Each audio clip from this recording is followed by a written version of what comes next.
Trouvé dans une commode d'une vieille maison achetée dans le Piémont, en Italie, cet objet ressemble à un coffret, mais est lourd et solide. Un côté semble métallique, tandis que l'autre ressemble à de la pierre. Il mesure environ 10 cm de long et ne semble pas s'ouvrir. Trouvé à côté de vêtements des années 70, d'un kit de rasage de la Seconde Guerre mondiale et d'argenterie. Que pourrait être cet objet lourd, solide, en pierre et métal?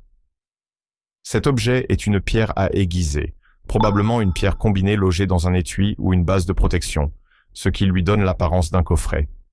Les pierres à aiguiser sont utilisées pour affûter les lames, comme les couteaux ou les rasoirs, ce qui correspond à la découverte d'un kit de rasage.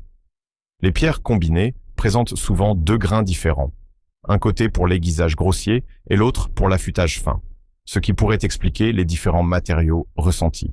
Le côté métallique pourrait être l'étui. Trouvé dans une vieille ferme, cet outil se compose d'un bloc de pierre percé de trous attaché à un manche en bois. Son apparence est rustique et utilitaire. À quoi pourrait servir cette combinaison de pierre et de bois? La pierre suggère l'affûtage ou l'abrasion, tandis que le manche implique un travail manuel. Cet outil semble être un instrument spécialisé, utilisé pour préparer et farter les skis de fond. Le fartage des skis implique souvent l'application de fards de glisse, puis la structuration de la semelle pour une performance optimale. Le bloc de pierre, avec des grains ou des motifs variés, pourrait être utilisé pour nettoyer la semelle du ski, lisser le fard appliqué ou créer une texture spécifique, structure, sur la semelle après le fartage. Le manche en bois offre une prise pour appliquer la pression et le contrôle. Repéré dans une salle de sport, cet équipement a à peu près la longueur d'un banc de musculation et arrive un peu en dessous de la taille. Il est en métal, peint en blanc et comporte une zone rembourrée verte. Sa configuration spécifique n'est pas entièrement détaillée, mais sa présence dans une salle de sport suggère qu'il est destiné à l'exercice. Pour quel type d'entraînement ce banc est-il conçu? Cet équipement de gym est un banc d'extension lombaire, ou banc à hyperextension.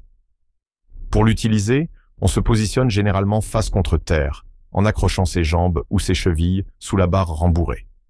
Les hanches reposent sur le coussin principal vert. À partir de cette position, on se penche en avant au niveau des hanches en abaissant le haut du corps vers le sol, puis on le relève en contractant les muscles du bas du dos, des fessiers et des ischio-jambiers. C'est un exercice efficace pour renforcer la chaîne postérieure. Cette lourde pièce métallique, recouverte d'une couche de type plastique noir, est tombée d'un VW Tigane de 2014 en conduisant. Elle fait clairement partie du véhicule, mais ne semble pas correspondre au diamètre des ressorts de suspension principaux. Quel composant spécifique pourrait-ce être? Sa défaillance en conduisant suggère une pièce essentielle. Cet objet est un morceau de ressort hélicoïdal cassé du système de suspension de la voiture. Les ressorts hélicoïdaux supportent le poids du véhicule et absorbent les chocs de la route. Bien qu'ils ne correspondent pas au diamètre principal du ressort, les ressorts sont souvent coniques ou ont des espacements de spire variables, et ils se cassent généralement près des extrémités. La défaillance des ressorts hélicoïdaux est un problème connu sur certains véhicules. La couche noire est probablement un revêtement protecteur. Trouvé dans une maison, ce petit objet blanc se compose de deux pièces en plastique maintenues ouvertes par un ressort entre elles. Sa conception suggère qu'il est destiné à serrer ou à tenir quelque chose, probablement un cordon, en utilisant la tension du ressort. Qu'est-ce que ce petit dispositif en plastique à ressort? Ce petit objet en plastique à ressort est communément appelé un bloc-cordon ou un stopper. Il est conçu pour être utilisé avec des cordons de serrage que l'on trouve généralement sur les vêtements, comme les vestes, les sweats à capuche, les sacs, comme les sacs à dos, ou d'autres articles nécessitant des cordons réglables. On presse les deux pièces en plastique ensemble, ce qui ouvre le trou au centre. On enfile ensuite l'extrémité du cordon.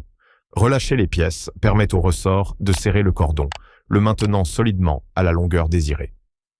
Trouvé dans le panier supérieur d'un lave-vaisselle dans un nouvel appartement, cet objet est en acier. Ses bords sont décrits comme pointus, mais pas vraiment tranchants. La première supposition était un repousse-cuticule. Une télécommande est utilisée pour l'échelle. Quel est ce petit outil en acier, potentiellement pointu, probablement lié aux soins personnels ou à l'usage en cuisine? La première supposition est correcte. Ce petit outil en acier est un repousse-cuticule, un instrument de manucure et de pédicure courant. Une extrémité est généralement plate et incurvée pour repousser doucement les cuticules, tandis que l'autre extrémité peut être pointue ou façonnée pour nettoyer sous les ongles.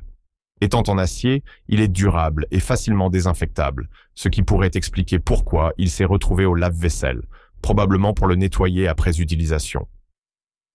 Trouvé dans un lot de bijoux d'une friperie, cet article en argent mesure environ 3 cm de long et semble contenir une bille. Il porte des poinçons indiquant l'argent sterling, l'origine, Finlande, et la marque d'un fabricant, une flèche. Cependant, il n'a ni broche ni anneau apparent pour l'attacher, ce qui rend son usage incertain. Qu'est-ce que cette intrigante pièce en argent et marbre? Malgré l'absence d'anneau évident, cet article est identifié comme un pendentif. Il est spécifiquement noté comme étant probablement inspiré ou similaire à un design connu.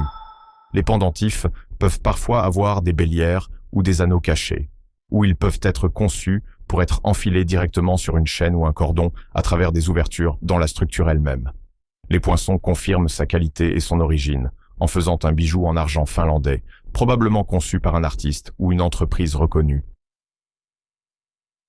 Cet objet présente des éléments en cuivre qui en sortent, est assez lourd et semble être rempli de quelque chose, peut-être plus de cuivre, traversant son noyau. Sa construction suggère qu'il est lié au câblage électrique, conçu pour connecter ou terminer des fils. Quel type de composant électrique pourrait-ce être? D'après la description de cuivre visible, du poids et du matériau interne, cet objet représente probablement une forme d'épissure ou de terminaison de câble. Les épissures de câbles sont utilisées pour joindre 2 ou plusieurs câbles électriques, assurant une connexion sûre et conductrice. Elles comportent souvent des couches d'isolation, de blindage et de matériaux conducteurs, comme le cuivre, et peuvent être assez denses et lourdes, en particulier pour les gros câbles d'alimentation ou de communication. Trouvé à l'intérieur du panneau de la portière côté conducteur d'une Ford Focus 2016 au Royaume-Uni, ce clip circulaire est situé sous les commandes des vitres. Il semble conçu pour tenir quelque chose de cylindrique. Ni le propriétaire ni le concessionnaire ne connaissaient son utilité. À quoi pourrait servir ce clip à l'intérieur du panneau de porte? Ce clip est suggéré comme étant un support spécialement conçu pour un outil d'urgence, brise-vitre, coupe-ceinture de sécurité. Ces outils sont souvent de forme cylindrique ou de stylo et sont conçus pour être à portée de main du conducteur en cas d'accident. Placer un clip dédié dans le panneau de porte offre un point de montage sûr et accessible pour un tel dispositif de sécurité. Il s'agit d'un ajout de seconde monte ou peut-être d'une caractéristique incluse dans certaines finitions ou régions. Si vous aimez découvrir des objets étranges et mystérieux, cliquez sur « J'aime » et abonnez-vous. Votre soutien aide sincèrement l'algorithme de YouTube à trouver d'autres explorateurs curieux comme vous. Merci de nous aider à grandir. Restez curieux.